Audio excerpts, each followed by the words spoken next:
കേരളം അതിന്റെ പ്രകൃതി ഭംഗി കൊണ്ടും സമ്പന്നമായ സാംസ്കാരിക പാരമ്പര്യം കൊണ്ടും രുചികരമായ വിഭവങ്ങൾ കൊണ്ടും ശ്രദ്ധേയമാണ്.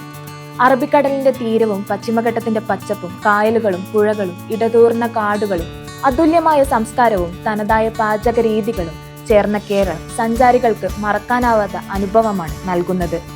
തെക്കൻ കേരളത്തിലെ സ്ഥലങ്ങളെ അപേക്ഷിച്ച് അധികം ആളറിയാത്ത ഒട്ടേറെ വിനോദസഞ്ചാര കേന്ദ്രങ്ങൾ വടക്കൻ കേരളത്തിലുണ്ട്. ഇപ്പോഴിതാ ഉത്തര മലബാറിലേക്ക് സഞ്ചാരികളെ ആകർഷിക്കുവാനുള്ള പദ്ധതികൾ അണിയറയിൽ ഒരുങ്ങുകയാണ്. ബേക്കൽ റിസോർട്ട് ഡെവലപ്മെന്റ് കോർപ്പറേഷൻ അഥവാ BRDC ഇതിന് ചുക്കാൻ പിടിക്കുന്നത്.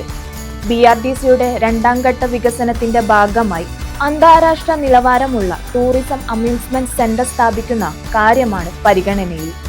ഉത്തര മലബാറിലേക്ക് ആഭ്യന്തര വിദേശ സഞ്ചാരികളെ ആകർഷിക്കാൻ എക്കാലമായി ടൂറിസം വകുപ്പും BRDCയും ശ്രമിക്കുന്നുണ്ട്. ബേക്കൽ കോട്ടയും ബീച്ചും പാർക്കും പഞ്ചനക്ഷത്ര ഹോട്ടലുകളും പുരാവഞ്ചി യാത്രയും റാണിപുരം ഹിൽ സ്റ്റേഷനും ഒക്കെ ഉണ്ടെങ്കിലും എത്തുന്ന സഞ്ചാരികളുടെ എണ്ണം പരിമിതമാണ്.